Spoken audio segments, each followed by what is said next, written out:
So thank you all for being here. Very accomplished and folks who are continuing to rise in the city. And so we feel honored to have you all here. As I mentioned, we're talking about resistance, liberation, how the type of work you do is a form of resistance. And so I'll start with Hodan, and just, beyond what I've already shared, tell us about the impetus of your work with Black Boston, how you define resistance and liberation, and how do you see your work as a form of that? Yeah, first and foremost, I'm super excited to be here. So thank you guys for having me. I say all the time, and people always laugh, but Black Boston was very much kind of started by accident. It's not something I ever saw myself doing at 22 years old.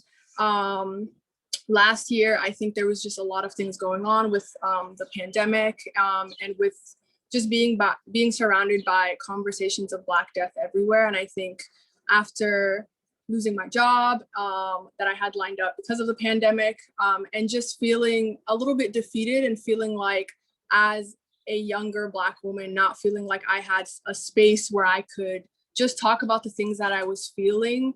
I kind of just got together with kids my age who were either in or not in school, and we're feeling a lot of the feelings that I was feeling, which was like sadness, which was anger, which was defeat, and kind of hopelessness. And we kind of got together and thought, how can we create a space where people like us can talk about these issues, and figure out how the youth perspective is a little bit different, and kind of what we can bring to the table. And I think in a lot of ways, I always say Black Boston for me has always been a project where I want to create spaces for people a little bit younger than me that I wish I had kind of growing up.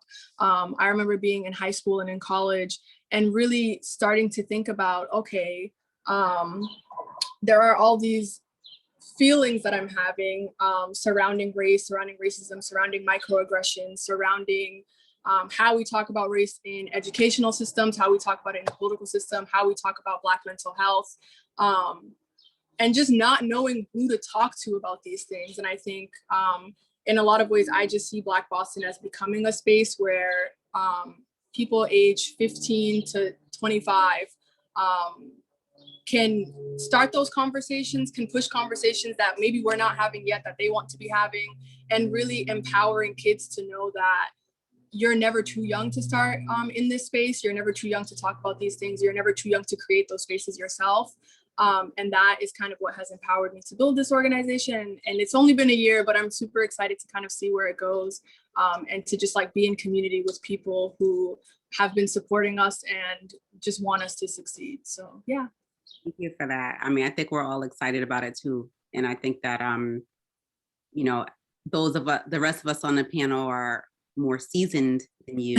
I think that it's a great reminder. I know this is something I genuinely constantly remind myself of taking direction and learning from those younger than me, and making sure, because I think there's a little bit of a natural thing that happens as you get older and you have more bills and more responsibilities and more things to lose.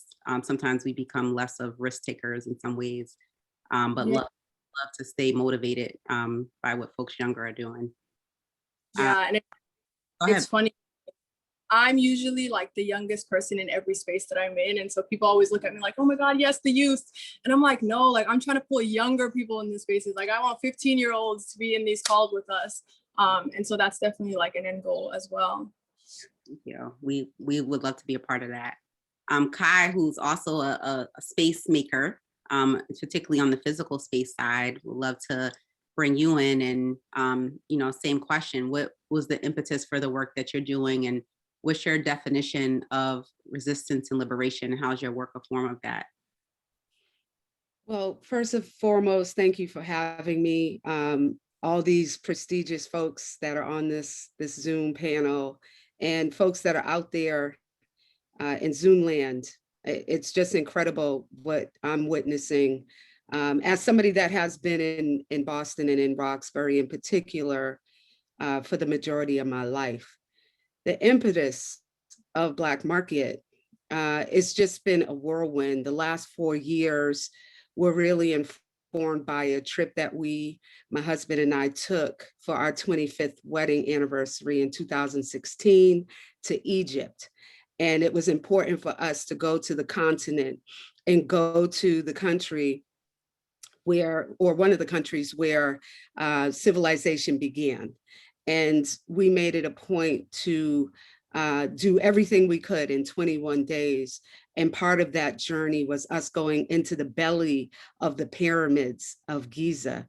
And we believe that we were impregnated with this concept and idea, because when we came back to Boston, there was something called African Fashion Week that was going on, that was created by Nadra, my sister Nadra de Quiros. And she had this vision of bringing all of this wonderful Africanity to Hibernian Hall in Roxbury. And I saw something and I said to myself, you know, we could do something. The market is ready, the demographics ready. And so we started to envision, and we drove around our neighborhood and we looked at different places. We understood that a Nubian notion was becoming an ancestor and that there needed to be a placeholder. We knew that. Not that we can fill their shoes, but we knew there needed to be a placeholder. We understood that the Uja Mart used to be in Dudley, which was a cooperative space where vendors didn't necessarily pop up because it was a space where they stayed. So, but it was collectively driven. We understood that there was international roots in Grove Hall. And, you know, we took the elements of those three, added a little bit of the Black Rep Theater that used to be in Providence, mixed a little bit of Wall Lakeham's up in there from Grove Hall. And we said that we were going to establish something because we drove through Dudley. At the time, it was Dudley. And we ended up at the end of Dudley where Black Market stands, and the place was empty. And I called the number, got the realtor, met with him the next morning. And as soon as I stood in that place, I said, I want it. Now there was a competing couple or somebody who was in there as well. Didn't let nobody know, never show your hand. Walked out of it, went to the realtor's car and said, look, I want to sign a lease immediately. That was December 2016, had no idea what we were doing. Met up with some folks from Roxbury that was supposed to be going on a trip to Senegal, February 2017. Went with them to Senegal, ended up on a beach, and you know, went to Morocco as well. And each time we hit the continent, the vibration really gave us a jolt. And when we went to Senegal this time, and it was almost on our way home, I said to my husband, you know, that space lends itself to a cooperative vision. I don't think I want to do a boutique in there, which we were going to do. And we finalized kind of the final kind of note was me saying to him, what if we did a cooperative marketplace? And what if we called it Black Market? And with that, we came back home on fire. And in 90 days after that, June 10th, June 11th of 2017, we launched. And it really stemmed again from the energy of the continent, the energy of the marketplace, which has been around for thousands of years on the continent, and bringing that energy back home, understanding what gaps need to be filled. And so we stand here today as a collective with over 300, probably close to 400 now, micro businesses that have cycled through, artists, artisans, activists, and holding space for Black Boston in a way that pays homage to the past and looks forward to the future. I love that story, though I've heard it before, and it's still invigorating, you know, especially your tie back to where we've come from, and, you know, having that experience of, you know, as you put it, being impregnated when you were on the continent, and coming back with really this, you know, I want to say mission, but it feels stronger than that. Like it felt like an imperative that you all had to create space in this way. Keto. Well, really quickly, Brother Malak Abdel Halak went to Nubia and came back with products. And that's how A Nubian Notion got started. And so we think of ourselves as the notion in A Nubian Notion. We are the notion, all of us on this call, everybody here. Black Boston is the notion that he had, because out of that stems, Malcolm X and Dr. King and Obama and Deval Patrick and all kinds of folks that have cycled through A Nubian Notion, when it was kind of like our go-to place. I mean, you didn't have many places in the 60s and 70s. Now we have some watering holes, and we have a lot of place keepers, just like Black Market, in the sense where folks, even if they don't own the space, they're still place keeping. Boston While Black came out of, I went to Ghana the end of 2019, and I had the idea for a while, but it's like when you throw a party, you're like, is anyone gonna come? And so, though I had been doing stuff for a while, wasn't sure if I could fully commit to it, and went to Ghana for 2 weeks. And if the same, I came back like, this is, when you're looking around looking for someone else to do something, and it's like, it's actually for you to do. We are the ones we've been waiting for. Yeah. And Dr. Swan Keto, who was a student, a teacher of history, particularly around social movements related to diaspora, tell us more about your work and the impetus for what you're doing, how you define resistance and liberation, and how you see your work as a part of that. Thank you, Sheena.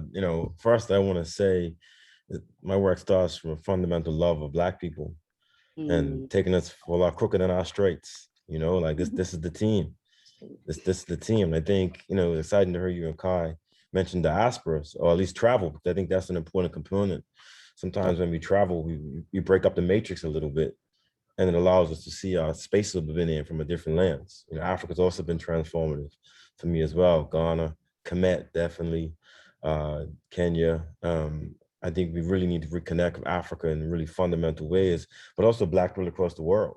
As you mentioned, I'm from Bermuda, and my work really started from trying to understand Bermuda's own Black radical tradition and its fight against colonialism. Bermuda's still a colony, but Bermuda's Black Power movement was really the vanguard of anti-colonialism. And to Hurden's point, it is young people.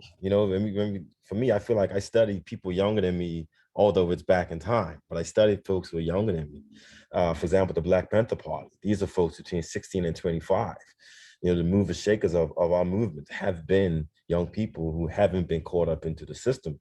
And I think that's part of our discussion, where we're going with it. So, but I'll get to that, but particularly when we talk about Juneteenth and what it means at a state level. But I'm interested in diasporas, Black internationalisms. I'm interested in showing ways how Black people work together to fight against oppression. I think we have X amount of examples of, the rationales of maybe why Black diaspora shouldn't unite. I'm not that interested in that. I'm interested in the in spite of those differences, the challenges. How have we, paved collective roads together from the Caribbean, from Africa, for Oceania, which is where I work now. It's looking at and working with Black people in Australia, places like Papua New Guinea, who have been tuned in historically to our Black political movements. So those things fascinate me. And you're absolutely right. I'm a scholar of Black freedom struggles, but I'm also a student. I try to constantly learn for new situations. So I was at Harvard University for almost 15 years. I love DC. I only came to UMass Boston a few years ago, and I was interested in learning about different Black diasporas, but also looking at Boston's own Black radical traditions that I don't think Boston venerates enough in terms of its centrality to Black political movements historically. And, I look forward to talking about that a little more in our discussion tonight. Thanks for having me. Yeah, thank you for being here. So Janae, as a culture writer for the Globe, and at least in the time that I've known her and seen her work, related to what you just said around Boston, I think it doesn't get its due around, how central it's been to Black power movements. And, I mentioned in the beginning when I was talking about Boston While Black and some of why we exist is around raising the visibility. And that's what Janae does well. Like she I introduced her to someone last night, and before I introduced her, I said she tells the Black stories of Boston. And so, excited to talk about kind of what role writing and art plays in this. So, and particularly, the project you have now. So tell us more about, the impetus for your work and how it relates to Black resistance and liberation. Thank you so much, Sheena, for always holding space and making space and leading by example. And everybody on this call. I like stan Kai so hard. Oh, Like all the time. I've been a journalist for almost 20 years. And I think when you are Black, inherently, you carry your Blackness everywhere you go. And I definitely didn't always write the way I write because I started off covering music.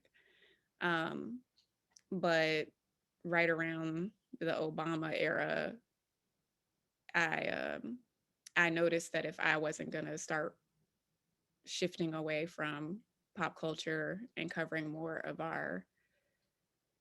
who we are, even if I used the lens of pop culture and arts and everything else, then no one else was in the space that I was writing in at that time. So I took that on, and soon after, Black Lives Matter happened. And before I knew it, the last 10 years of my work has been mostly about that, and mostly about how we live and not just how we die. And also, how we experience the fullness of freedom, because we've yet to have that. We're freer than our elders by far, but we still haven't experienced the fullness of freedom. And writing, to me, has always been a tool of revolution. It's always been a tool of resistance. It's always been a tool of liberation. Journalism, for as problematic as it can be, was always meant as a platform to also tell the truth and spread information. It also was originally used to propagandize and hurt. It's like both things. Many things can be true at once. And I think a lot about what James Baldwin said about witnessing and loving each other and having the right to want more. And that's what I try to do with my work is, witness, love us, but also create space for us to have more because we deserve it. A Beautiful Resistance. It's not that I never profiled Black people before. I profiled Black people before Beautiful Resistance existed, but I wanted to create a space specifically for that, and a space that would be branded and elevated at the Globe for that. Because one, I knew it would be radical in this medium to create a space that specifically does that. But also, I went to George Floyd's funeral. I flew to that funeral and flew to Minneapolis during the pandemic. And for as many times as I had cried under my desk before when Black people had been murdered, and I had to write about it in real time while trying to feel it in real time and deal with trauma in real time, this was just different because the pandemic was happening at the same time. And I live alone, and a lot of us live alone, and we couldn't hug each other and touch each other.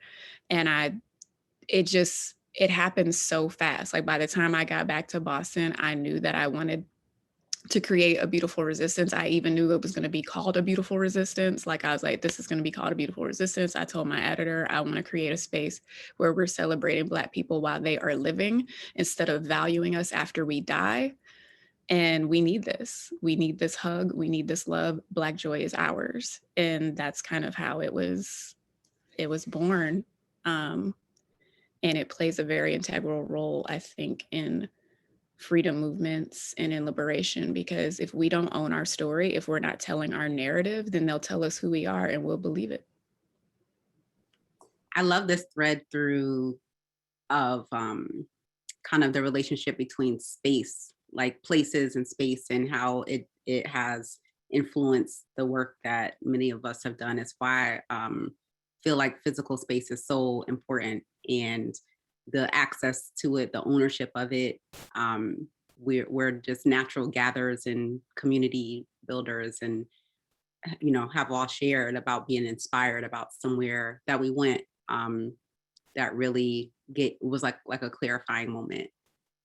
So for Dr. Isom, Jessica, I mentioned that a lot of what you're doing is around the psychology of all of this, and how racism and race and the way we're racialized shows up for Black people in our mental and physical health. So tell us more about your work and the impetus for that and how you see it as a form of resistance. Yeah, thank you. I'm just eating this all up. And I'm here on behalf of the Race Recovery Project, which was founded to specifically address how we as Black people have navigated existing in a racist context, especially with its effect on our psychological well-being. And the beautiful thing about the Race Recovery Project is that it focuses on an aspect of racism that we often don't talk about, which is internalized racism. And as a community psychiatrist, I work in at Common Square Health Center. The majority of my patients are Black, and that was intentional. And the one thing about how we in medicine view patient care is that it's very colorblind, it's very ahistorical. So to even acknowledge a person's Blackness and how that might be shaping their psychological, emotional, and physical experience is radical, sadly, to say the least. So a lot of what I do in my work with patients and what drives me is things that I myself had not experienced in accessing services, which is just an acknowledgement that I live in a racialized body. I have racialized experiences. I have very unique vulnerabilities and strengths rooted in that aspect of my identity. And that should be a part of what's discussed in the care that I receive. So I'm an early career psychiatrist. I finished training 2 years ago. I moved to Boston and started working at Cobbin Square 5 months before the pandemic started. So it's been a whirlwind of an experience entering into my career in a new place and working with these patients, but it's been a beautiful one. I feel like this has been the perfect time to be available as a Black psychiatrist serving Black patients. Another aspect of my work is beating people over the head with education on race and racism, really trying to disrupt medical racism in as many ways as possible, which often includes just having the conversation and convincing people that racism is real. But it's labor I enjoy doing because that's how I have a larger impact across the country by doing that sort of work. So being here for me tonight is really about acknowledging the full spectrum of our human experience, nothing about it being constrained by the white gaze. And that means acknowledging both the highs and the lows of how we navigate the world as racialized persons. So looking forward to the rest of the discussion. Thank you. Thank you. So, you know, we're here. I mentioned the eve of Juneteenth. I couldn't think of a better way to say it, but and surprise, Juneteenth's a holiday now, right? So we're free. And would love to hear folks' thoughts. One, I wanted to ask Keto, maybe just to ground us all so that we're starting from the same place around like describing Juneteenth and its significance. And then, you know, want to talk about like, what does this mean now? It's a federal holiday, I believe a state holiday maybe already, and now a federal holiday, and just how we how we feel and what we think about that. So Dr. Swan, could you first give us kind of what is Juneteenth and why is it significant? Well, I mean, others might feel, you know, differently than myself on the matter, and that's fine. But it's essentially a celebration of the abolition of slavery in the U.S. Emerges from a moment in June 19th, 1865, when Black communities in Galveston, Texas, were formally told by the Union military slavery had been abolished. This was some few months after the Civil War had ended, and about 3 years since the Emancipation Proclamation had been made by Abraham Lincoln. But it must be pointed out that that proclamation didn't free any enslaved Black people. It's a statement, it's a proclamation. And it only was, you know, stated to refer to states that were in rebellion to the Union. In other words, the Confederate states, it was to apply to, but the Union didn't have control of those states. So just by proclaiming that slavery was abolished in states that are rebelling to, nobody's freed in the Confederate states. But states that were part of the Union were allowed to keep their enslaved persons. So case in point, while Juneteenth is June 1865, Kentucky and Delaware didn't abolish slavery until December 1865. So, you know, Juneteenth was really important in Galveston in Texas, But I think it also speaks to how the significance of it for Black people is that we've celebrated our freedoms in many diverse ways. And the route to the abolition of slavery has not been an even line for the Black world. I mean, in the British Caribbean, slavery was abolished in 1834. And there are celebrations of that. For example, in Bermuda, Black people created a holiday called Cutmatch, based upon the abolition of slavery. And because Black people just stopped going to work, eventually the white system or the white government made the national holiday. But it's what Black people created. You know, Black people formed maroon communities, had escaped from slavery and created the independent communities, you know, in the 16th century even. Some of the earliest in Dominican Republic. If you look at maroon communities in Jamaica, for example, you know, it's still venerated. In Washington, D.C., where I spent so much time, Emancipation Day has been important. The Haitian Revolution has to be one of the most critical, when we think about celebrations around freedom. The Haitian Revolution has to be one of the most visible, most significant ones for the Black world that has been celebrated. Janae mentioned, you know, writing, but in poetry and song and popular culture for Black people across the world, we've always celebrated the Haitian Revolution. Globally, on the African continent, festivals like Panafest. But we also see the struggle around the commemoration of freedom against slavery, oftentimes connected with our independence celebrations against colonialism. So you find countries will have these dates. In Black countries, they were more inclined to have the independence set on the dates of the abolition of slavery, because they saw the slavery as a connection to colonialism. And that's kind of where I think we find ourselves as Black people. Liberation is a process, freedom is a process. You know, the abolition of slavery doesn't equate to freedom for Black people. Otherwise, we wouldn't be having to have this conversation right now. And, you know, Guyanese historian Walter Rodney tells us very clearly in his major book, Grounds with My Brothers, that the system will always concede the lesser demand. So what's the lesser demand? The lesser demand are the national holidays. That's the lesser demand. I'm saying lesser to be polite, because I don't even know how many of us even called for this. Now, granted, I'm not going to deny Black people the opportunity to celebrate our freedoms or celebrate our rights to fight for liberation, because many of our commemorations have not just been about freedom, it's been about how do we get free, or what are the unfinished business that we have to still do. So there's a connection between celebrating freedom and strategizing for further liberation. So I'm all for that. But at the same time, you know, we have to think about these questions. Like, state power makes these concessions when we push back. The revolts of last year, the continuing revolts, this is part of a response. So, you know, that's what the state says, we'll give that. But Black people, we need and we must demand for so much more. Man, I'll stop right there. I think I said more than enough. Yeah. Thank you. Thank you for that grounding. I wanted to pose a question to Hodan.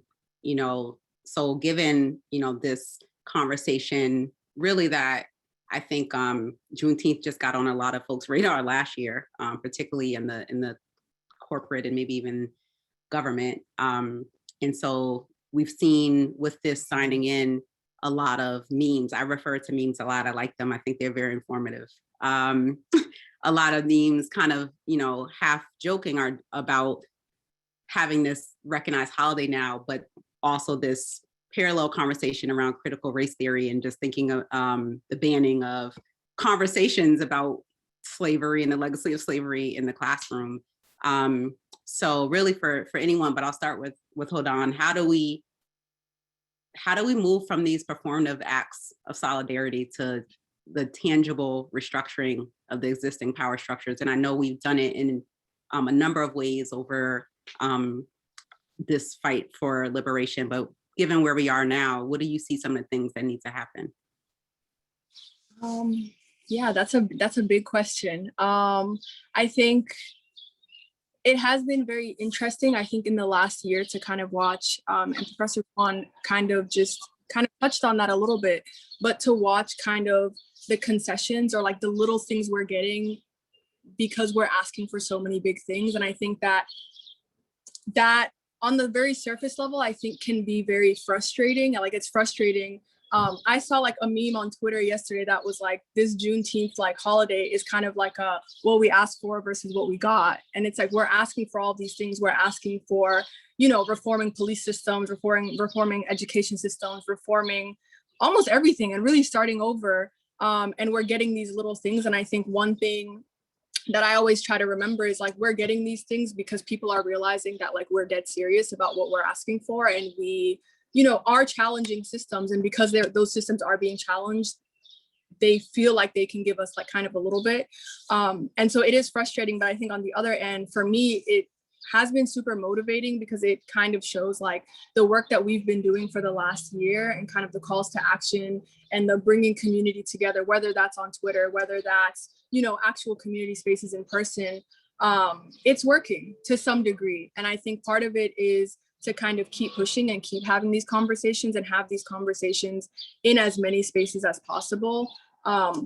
One thing that I've kind of always talked about in the last year is that there's not one way to be an activist. There's not kind of one space that you need to take up, but we all kind of have a responsibility in whatever spaces we're in, whether that's education, whether that's journalism, whether that's art, whether that's entrepreneurship. Like, we all have a responsibility to be pushing those conversations in those spaces. And that's something I struggled with, I think, very early on, was feeling like I had to do things in a specific way. But I'm a student, I'm a photographer, I have all of these other things, and really learning that I can challenge these things and start these conversations in every single space that I'm in is something that, you know, I do have to remind myself of every day, but I think I try to remind other people as well. And then I think the other part of it is just like the consumerism aspect of like making Juneteenth a national holiday is like, who is consuming this content? Like, who is benefiting financially from the fact that Juneteenth is now a holiday?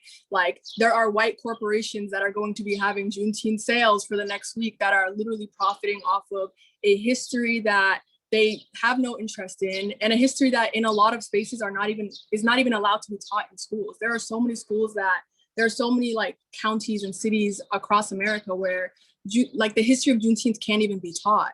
But here we are making it a national holiday, you know? So I think just continuing to have these conversations and make space to kind of have these conversations and continue to like push the envelope and not let up, because it is performance in a lot of ways. And I think just kind of reminding ourselves of that and reminding ourselves that there is an end goal and like continuing to work towards that end goal is the best place to start.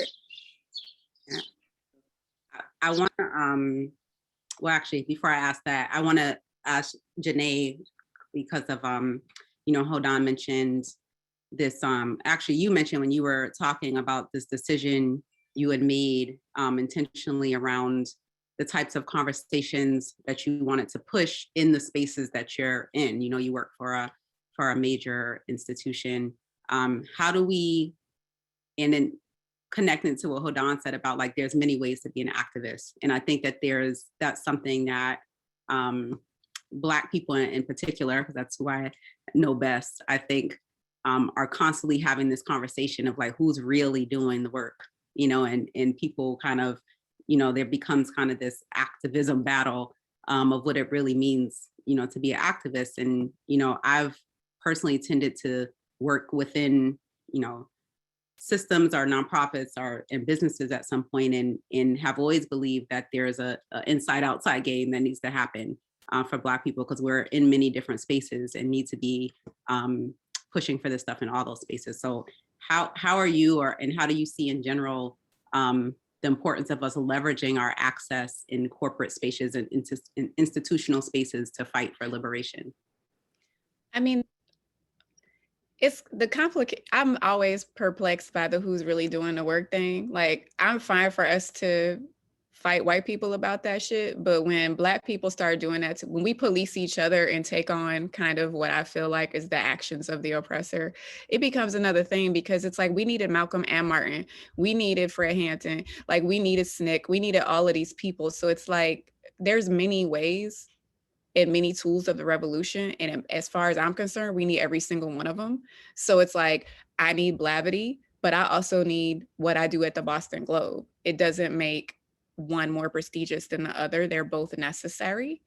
I've been doing this work, you know, the whole time. but the purpose for A Beautiful Resistance, making it a platform, making it a microsite. Like, it's not just on Instagram. It's like, you can go to Boston Globe's site and it's a page, there's resources, there's videos, it's multimedia. And I knew that would be disruptive. I've been disruptive as a Black columnist for as long as I've been a Black columnist, because inherently, if you are a Black woman columnist in journalism, that's just disruptive in itself. But it's one thing for me to be disruptive as me, like, yeah, that's helpful, but creating that space for everybody where I can amplify multiple stories and they just live there and they have to like actually occupy real estate is a different type of leverage. And for us as a people, like, submit your op-eds. Like, I'm not in charge of that, but one of my earliest conversations with Sheena was her wanting to write actually, I think it was like first starting out as maybe talking about the museum. And I was like, do this op-ed. And I sent her like the directions on how to submit one, and it ran, and it was beautifully written. It's like, 700 words is the limit. Don't push the limit. They will edit that shit. So when I say it's 700 words, y'all just make it 700 words. I dropped the link in the chat, but it's like, there's people who field these. I'm not one of them, unfortunately, but, submit your op-ed, get your voice heard, at A Beautiful Resistance, slide in my DM, share your ABR. Like, these are all ways to force media to see you, to hear you, to lift you. And these companies that are having these sales and giving you the day off and all these other things, because it's not just media, it's like corporate America. Like, there's ways to leverage those spaces and force performative acts to have substance. So it's like, if you're at a company like Reebok and they're selling a Juneteenth shirt, what else are they doing? And then you look a little closer and their employees have actually like pushed them to put money into the Black community, like actually put money in the Black community, and to have Black creators making content for that company. And it's like, you peel it back and you're like, oh, things are changing at this company. And you start looking at other companies. We saw all these corporations pledge all this fucking money a year ago. And it's like barely a quarter of that money has actually been given that was promised. We saw all these museums and all these arts institutions say they were going to do all this stuff. Where is it? So part of it is us like not just taking these empty gestures and saying we won racism. Like, we got to stay on these, keep our feet on their fucking necks and like see what's happening, and then support the people like Kai and like Keto and like, Sheena, Boston Wild Black, Hoden, she already knows how I feel about her. But all of you, Dr. Isom, everybody here is doing this work, and it's like, support people as you can support them. And even when I can't, I'm one person. So it's like, even when I can't do a story, I give names. Like, I reached out to Hoden and was like, can I give your name to everybody at the Globe and for stories? So it's like, same thing with Kai. Like, we had a new reporter. I was like, yo, can you talk to this reporter? Like, I do what I can to make sure if I can't do a thing that other people are lifting names. So it's like all of that collective work and just collective spreading keeps these corporations having to be responsible, because it's very easy to say, oh, our Black employees are happy, but tell these people you're not. And if you are in a power position, because not everybody is, as a columnist, I recognize I have a privilege. So if a younger reporter is not comfortable saying things, I'll say it for them. There was a reporter who didn't want to do a story on a Black activist who had got called out for some bad behavior, but she was scared to say no. So I went and said no for her. And that's the kind of leverage all of us have to hold at wherever corporations we work at, whatever spaces we take up, whatever rooms we're in. We have to take that energy with us to keep these people meeting us. I don't want to say halfway, because I don't never trust the motherfuckers to meet us halfway, but inching forward, inching more and more forward. Thank you. So I have a lot of questions for them, but I want, folks in the audience to ask questions as well. So just as a reminder, there's a chat and then there's a separate Q&A if you want to specifically ask a question. If you do happen to drop it in the chat, though, someone in our team will catch it. So I want to talk about joy and rest, because we're tired and we want to have fun. And, you know, as someone who has, you know, grown up in the United States, with parents that, like many of our parents and families that have a certain dream that we've all been sold. And so, you know, you live kind of the hamster wheel life that many people do. And I think even when you get to kind of like the point where I am in life, where you realize like, this is not really actually, this ain't it. Like that's, this is not the prize, but we're so accustomed to it. It's how we've been, it's how we measure success. It's how we talk about it. And I'll, you know, being vulnerable, speaking personally for myself, and sometimes like, I don't even know how to get off of it. I don't like it, but like, I don't even know how to get off of it. And so I have, particularly over the last year, and this has been a privilege that I have, of being able to, in some ways, slow down at times and really prioritize rest and joy and not feel guilty about it and not feel like I'm doing nothing. And seeing the impact when I'm rested and relaxed of how much brighter I am and how much better, you know, the better ideas that I have. And so I want to, on rest and joy, first to Kai, you know, the space that you're creating. I was at a festival this weekend, or last weekend. You know, how do you see joy as an act of resistance? And then for Jessica, what role does rest play in Black liberation? Well, what you just said kind of triggered something deeper inside of me, because I had a stroke last year. It was February. It was at the top of Black History Month. It was the day after the Super Bowl. And I had been going hard. Now, folks who know me, they know I go in. Like, this is 100% who we are. I didn't, you know, Black market is just kind of, it's just kind of one of our babies. It's not something that we had to kind of write a thesis about and then present it to the Bar Foundation. And then, you know, it was something that we understood as Roxbury residents that we wanted to get back to, because we needed our own space. We needed a place that was safe for us. We needed a place where we didn't have to code switch, that we could just be who the fuck we are and really bask in it, okay? Be blatant about it, like just marinate in it. And it was something that, you know what I'm saying. Y'all know what I'm saying. I'm West Indian. I go hard. I'm Guyanese, Dr. Keto Swan. So I take a lot of those liberation leaders from Guyana. I take that energy. You know what I mean? I'm also from North Carolina and Virginia. We fought for our freedom. We literally were on the Underground Railroad. So for me, I take strength from my ancestors and understand that I do it now with balance. I cannot subject myself, I will not subject myself to the hustle mentality that will land me or anybody in my circle or any team member into the grave before their time. It was really important for me to have that setback, so to say, so that I could get my shit in order and really understand that I needed to take concerted, very intentional time for myself, for self-evaluation, for my family, for my partnership, my marriage, if I want to stay married. You know, there's got to be invested time that you set aside for those things that are valuable in your life. And part of that was prioritizing myself within my own struggle, within my own community, and taking out, again, time that I set apart and said, you know what, there's got to be a certain point at night where I close my laptop, where I put down my phone, where I'm not looking at screens, where I'm not even just scrolling.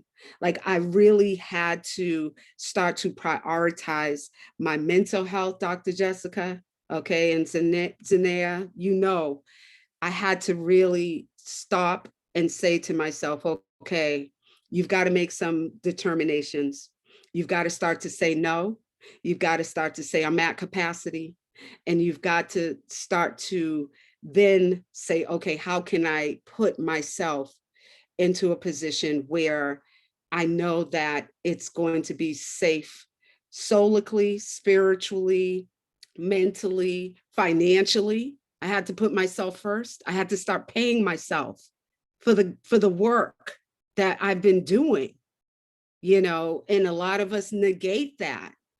And for me, I'm an entrepreneur. If I don't work, I don't get paid. If I don't go out there and hold folks accountable to redistribution of wealth inside of Nubian Square, I don't have a paycheck that comes every Friday. I got to make that paycheck. But the Black joy as a resistance and seeing us tell our own stories, seeing the artists, the visual artists who are taking Nubian Square and transforming it, with us and for us. The music that I heard during all last year from D Nice and from Verses, all of that is my Black joy as resistance. All of that, all of this is my Black joy as resistance. Wonderful. Dr. Isom? Yeah, I think it's funny because the poster child for the hamster world is myself. I mean, I don't practice what I preach. There's so much work to do. So I'm working on it. But one of the things I prescribe, just as much as I prescribe anything else, is rest. Like, I don't know a conversation I have with a patient that doesn't mention sleep or rest. And often it's like the stuff that people know they need to do, like take a break from whether it's managing multiple roles of like being a parent, working, whether it's managing the drama of a landlord who's not being responsive to your needs, or your kids experiencing racism in the schools. Like, it's like a constant fight in many different ways with the different aspects of racism in the community, and people are exhausted, but they're still going because there's an expectation that we don't really need rest. So I do leverage my position as someone who tells people or encourages people to do certain things, and sometimes tells them to say, like, you need to get rest. Like, you can't fight this battle if you're not rested. A part of this too, though, is encouraging people to acknowledge that sometimes it's not just rest. Sometimes they need more than that. People will tell me conversations about or details about what they're experiencing and not realize they're describing things like depression, not describing anxiety, not experiencing like a normal response to different aspects of their oppression. And a part of resting is that you can reflect and pause and reflect on, what outside of you is impacting how you feel. And I think that's really powerful. And I think that's a part of freedom too. It's not just I am not enough, I'm not doing enough, or I'm not good enough. It's I'm navigating a system that doesn't want me to succeed. And despite that, these are the things I'm able to do. So I find that to be really liberating. But I will say there's so much to do. Every day deciding to put down the phone or close the computer can feel very selfish, but at the same time, we cannot sustain ourselves if we're not here. So I've also over the past year tried to cut things down, especially as a parent of a toddler who just turned 3 in January. That's another reminder that there's so much work to do, but at the same time, there's so much to do in the present moment, such as enjoy it and experience joy. So I'm personally thankful for having that reminder, because otherwise I'd be going until 1 or 2 a.m. just trying to finish the never ending to-do list of things to do. So I will be open and transparent about that, but also say one reminder for me is social media. And one account I followed last year or started following was the NAP ministry. I don't know if people are aware of that. And it's like, oh my God, that's like my own personal social media therapist that says it's okay to not do anything. There's white people that don't do anything all the time. So I try to embody a white person in that way and just say, well, this is a part of my life, to pause and just do nothing, but just focus on myself. So I'll end there. Isn't it amazing? I'm just looking at our comments and just looking at all the healers and space makers and creators on this stage, and without even knowing everyone's personal life, assuming that everyone on here struggles with rest, and with putting it down. And I think that I know I carry guilt, probably daily, around not doing certain things, but I think also the way that we talk about the people that we admire, the people that have come before us, we don't realize sometimes we're praising the fact that they gave their all and didn't leave anything for themselves. You know, we talk about it in a way like we celebrate that people like ran themselves into the ground. I don't mean the people that actually got killed, but I mean people that like weren't able to carve out space for themselves because they were always working on behalf of us. And obviously we owe them our lives and are grateful. But I also, you know, as I girl trek at the beginning of the somewhat beginning of the pandemic, did a lunchtime walking podcast where they would highlight, I think they started with Black women and then they expanded over time. And when you really listen to the stories, you're like, no one was getting any rest. Like everyone was literally fighting for their lives every day. And, you know, we do have a lot of work to do. And we have to find ways to have joy, have rest, you know, love people. Like there's so much more. I think that what everyone here is doing is moving this stuff forward a little bit more. And then Hodan and her crew are going to come through and move it forward a little bit more. And, you know, and when it feels, obviously we want to eliminate all of this stuff. And it feels like there's more, you know, to be done. But I think when you keep in mind, and that's why I feel like history is so important to understand that you're picking up the baton from other folks.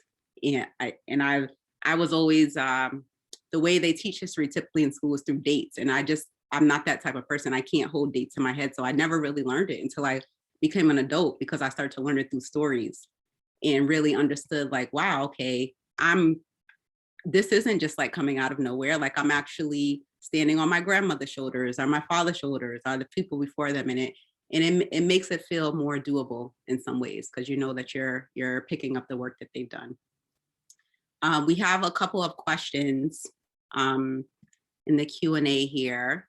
It looks like there was one that was answered. One around the role of,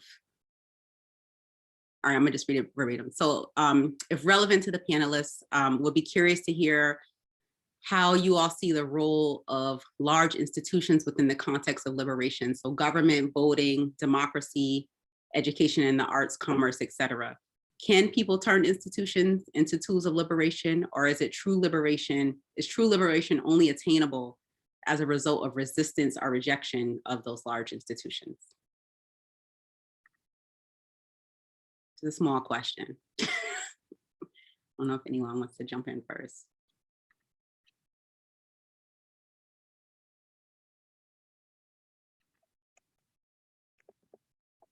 I mean, I'll jump in.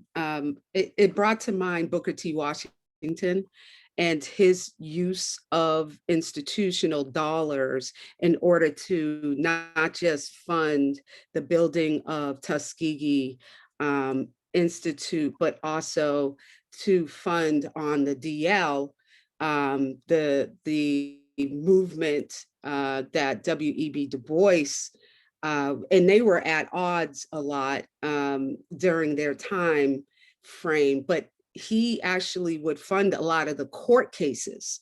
And people don't know that about Booker T. I always come to his defense because folks always act as though he was some type of sellout, as though he was a lower class mindset because he believed in physical work and in agriculture and kind of building that world the way it was in the South, okay, where most folks, that's where they came from. That was kind of their modus operandi in regards to the way they operated, because they came from the world and institution of slavery through plantations. But he, to me, you know, wasn't, he was very strategic in what he did, because he was able to build on levels that most of his counterparts weren't, very similar to what Marcus Garvey did. And so you have to strategically, I think, do both. You want to utilize your available resources when it comes down to holding these institutions, universities, governments, municipalities, organizations, nonprofit organizations accountable, but at the same time, you need to maintain a level of self-sufficiency, a level of independence, so that you are able to kind of navigate in a way where you're not beholden, navigate in a way that you are still, kind of like what Frederick Douglass did when he held audience with those 10 to 12 presidents. You agitate and you advocate for rights and for socioeconomic justice. But then at the same time, you take that back to your own community and you utilize those resources to build and create wealth opportunities. And so I would say both are important. Oh, I was just typing an amen, but amen. 100% agree. And I think that,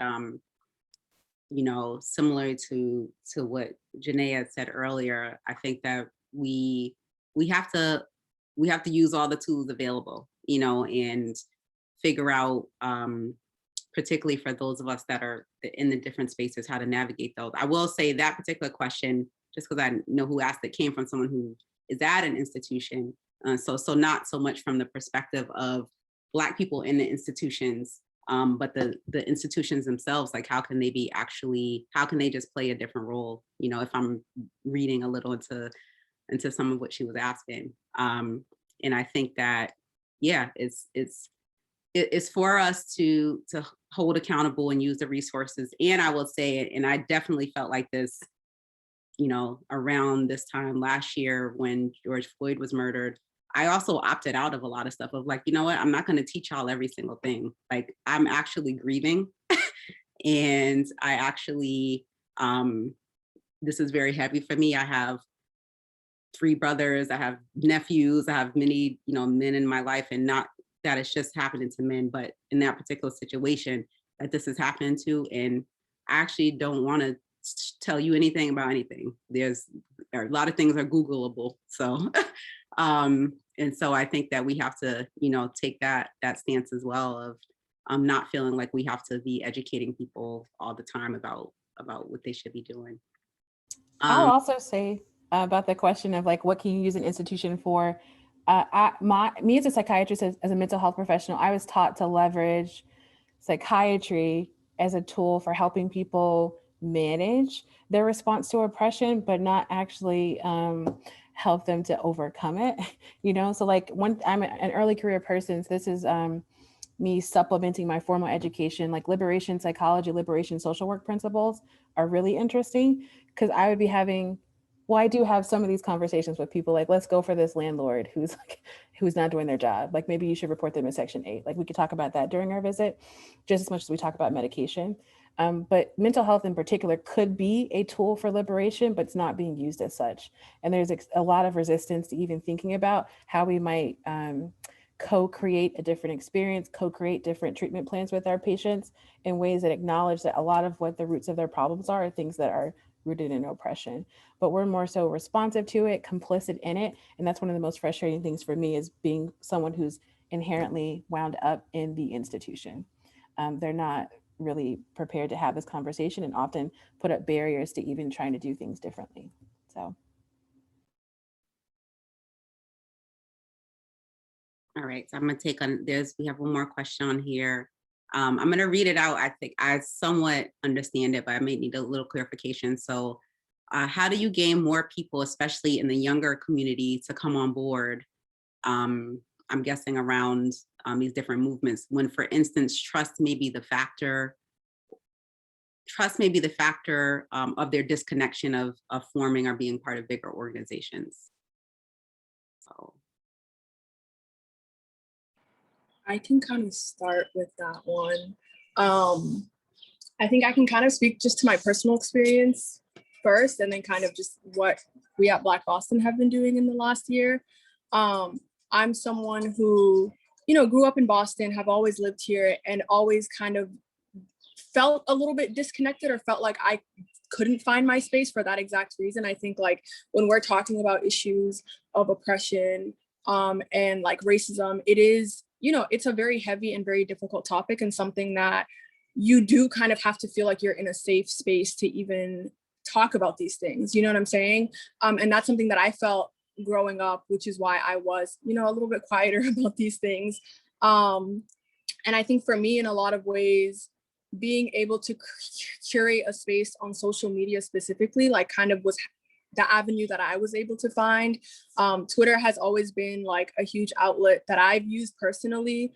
And like just being able to create a space of people that are like-minded, but, you know, do very different things that could support me in that way. And I think that's how we built Black Boston. Black Boston started during a pandemic. I have not met about 75% of the people I've interacted with in the last year. I know them all either through Twitter or through Instagram or through Zoom calls, things like that. But we were able to kind of create a community of people that trust each other and love each other and care for each other, just through conversation.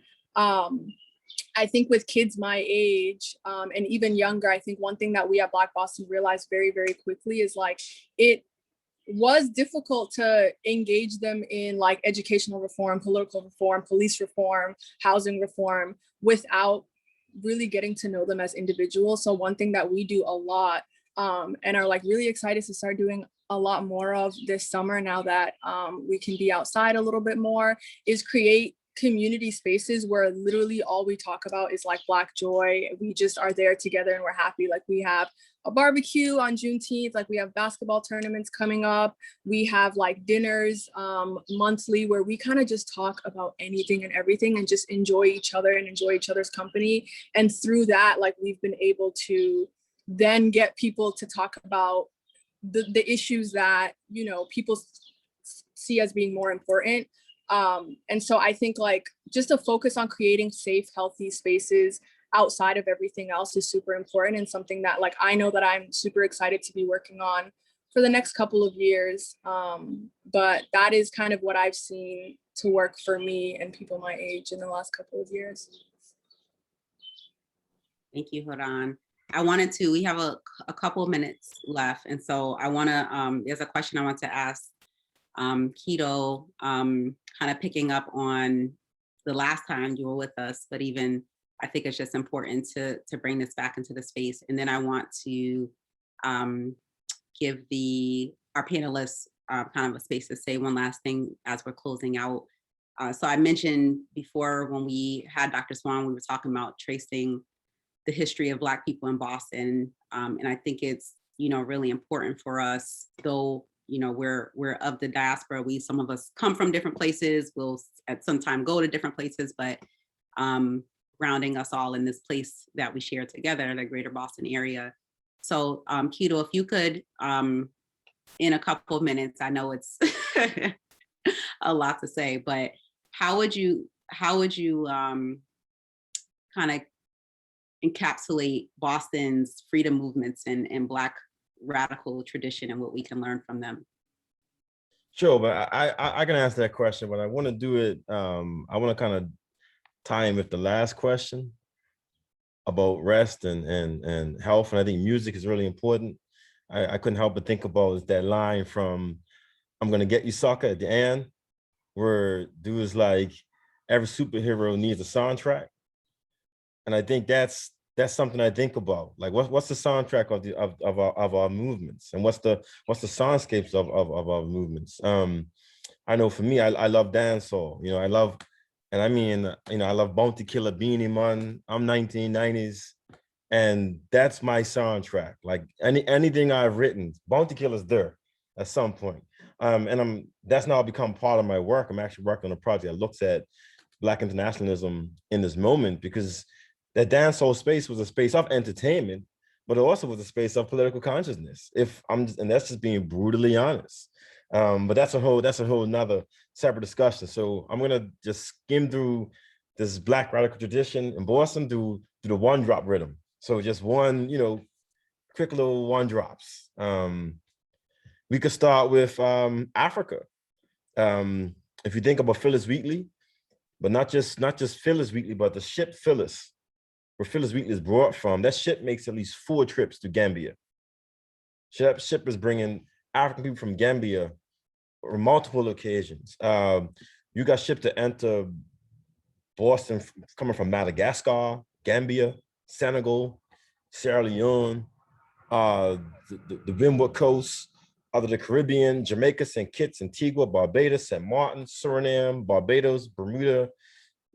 So these connections of culture and a cultural backdrop, and we're not even talking about Black people within the United States and what that means for the cultural fabric, but the cultural fabric of resistance for Black people, we have to start at Africa, and we have to think more about Africa and Africa cosmology systems and consciousness. Moving from Phyllis, Mark Cudman and his sister Phyllis, another Phyllis, they're enslaved in Charleston, they're burned alive. Well, Phyllis is charged and burned alive for poisoning the master with arsenic. It's 1755 in Charleston. Mark is hung, tarred, and hung in gibbets in Somerville. His body's left there for years. Matter of fact, Paul Revere made his famous ride. He rides across that spot and mentions it. This is like 20 years after that. Zipporah Porter Atkins in 1670, she buys a home in Boston. She's literally considered to be the first African-American person to own land in Boston. So if we talk about economics as freedom, that's 1670. So this amazing tradition that Kai's been talking about, there's this connection that goes back to the 17th century. And shout out to my colleague, Denise Patman at UMass Boston, who's done a lot of work around Belinda. David Walker, who writes his book, The Appeal, is calling for uprising against slavery. That's in 1829. His reference to the Haitian Revolution as an example for how Black people should fight against slavery.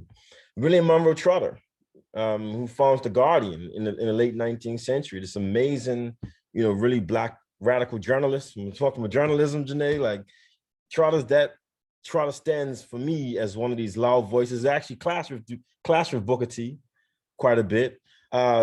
He probably commits suicide, because he's one of those folks who literally worked himself to death. Is one of those folks who were frustrated at the pace of freedom, and so it's a tragic moment, but it's a big moment for not just Boston.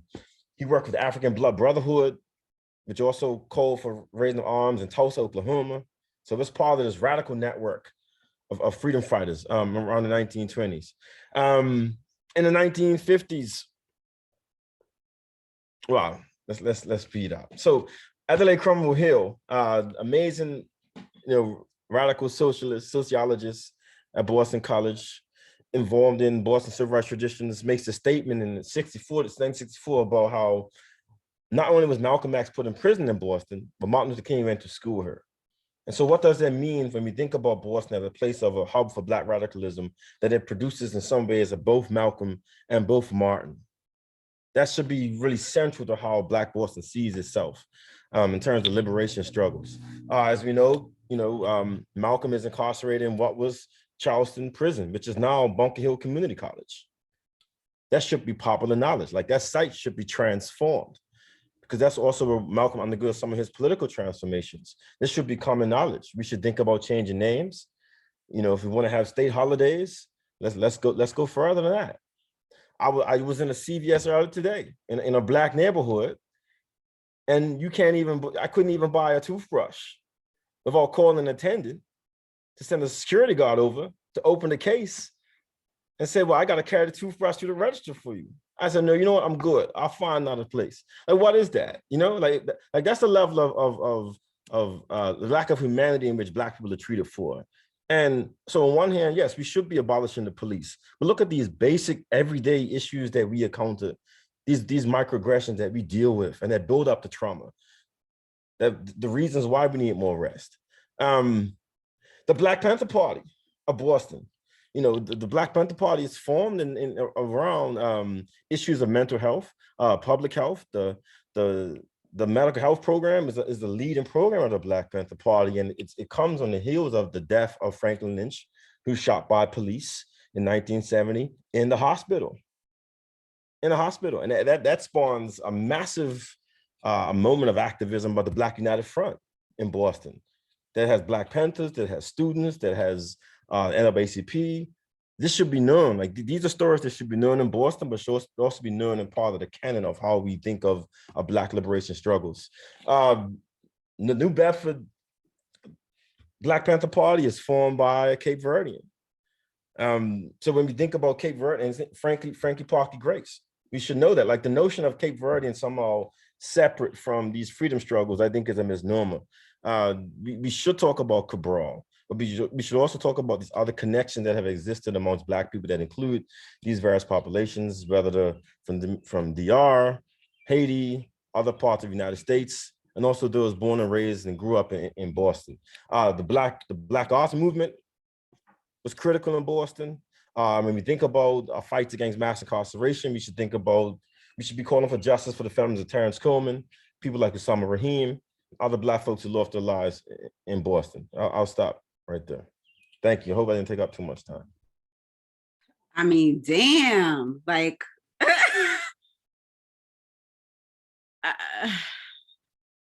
let's just take a moment. I mean,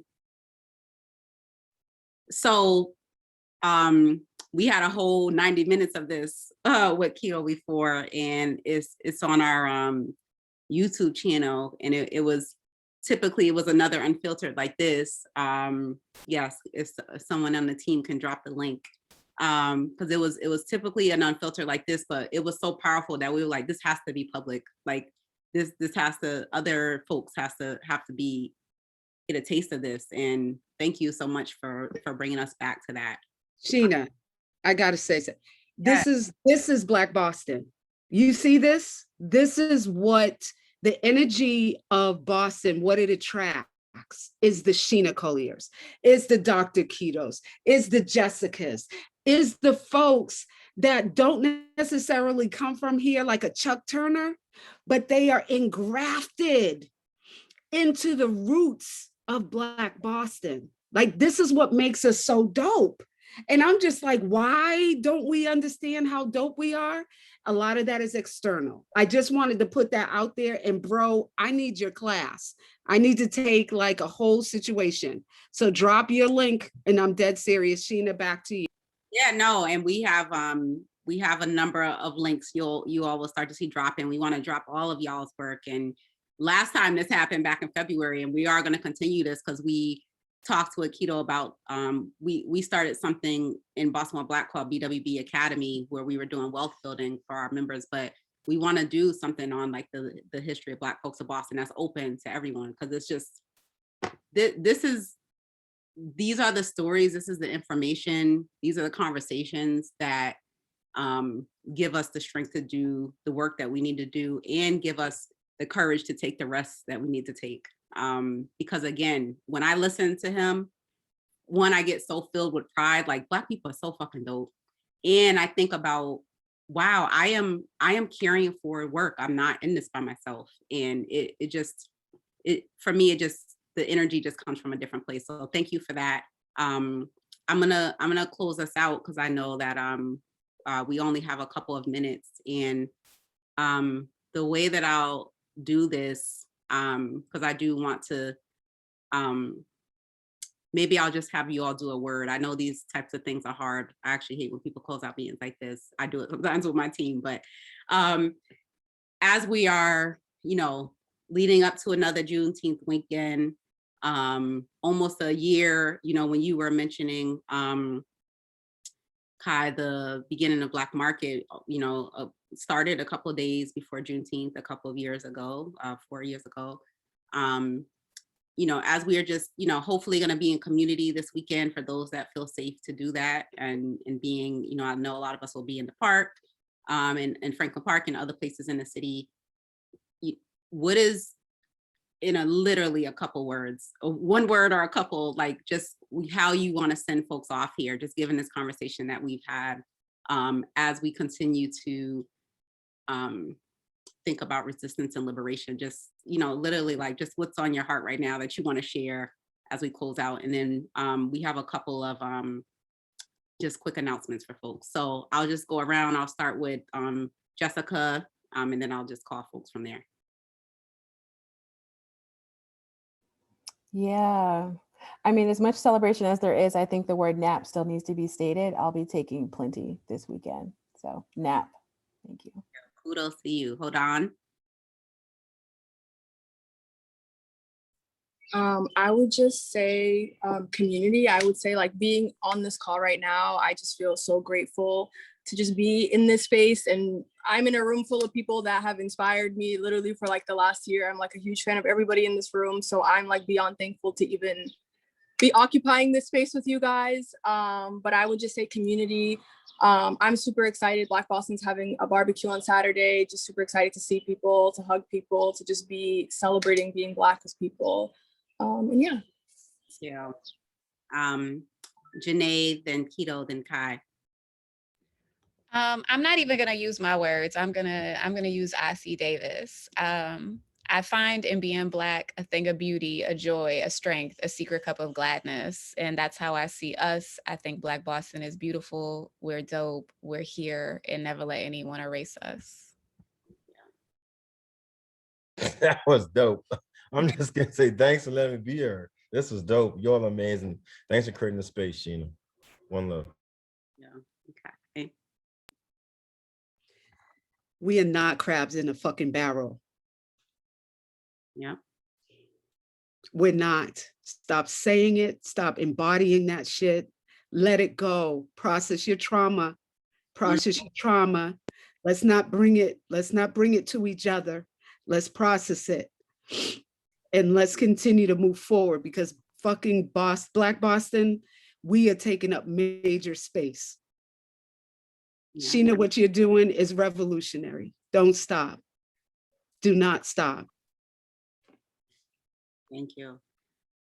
Woo. All right. So some quick logistical things. One, just thank you all. Thank you to you all. I can't say much more. On the logistics side, just as we close out, Boston While Black, by the grace of God, thankfully continues to grow, and we're in a space now where we can hire full-time folks. And so we have Shakir Gregory, who's on our team, who's our social media and community manager, Hannah Green, who's our program coordinator, Maria, who is Contreras, who's our on a team as my executive assistant. And now we have 2 full-time positions open. So we're hiring for a director of community and culture, essentially someone who leads this community and is the face of the membership and really helps to continue to develop how we serve our members and serve the Boston community. And then we're also hiring for a director of strategic partnerships. We have, I've mentioned it a couple times in the conversation tonight, we have a number of corporate partners, and we'll talk another day about how we're leveraging the corporate space. We're actually going to be doing a info session that you'll see soon on June 29th about these positions and kind of what it means to be on this team and what we're trying to build. And then we're going to do an info session later in July around what it means to be a member as we creep up on our 1-year anniversary on July 27th and celebrate in many ways, including a BWB takeover of Lawn on D on July 24th. And so you all will be getting more about that all day family reunion style on the lawn, and July 27th reopening for membership. And so we'll do info sessions later in the summer so you can understand more like what does it actually mean to be a member and what are we trying to do, but want to get really strong folks on the team. So they dropped the descriptions in the chat. Please pass those along, apply. And for you all being here with us tonight, we will be giving you some early access to those events as well as the membership before we open it to the rest of the public. Like I said, go to our YouTube channel. You can catch Keto and other past events that we've had. We also have swag on our website, bostonwhileblack.com. And I'm grateful to be in community with folks and looking forward to creating more virtual, but importantly, physical spaces for us to gather like this in Boston. So thank you. Have a good night.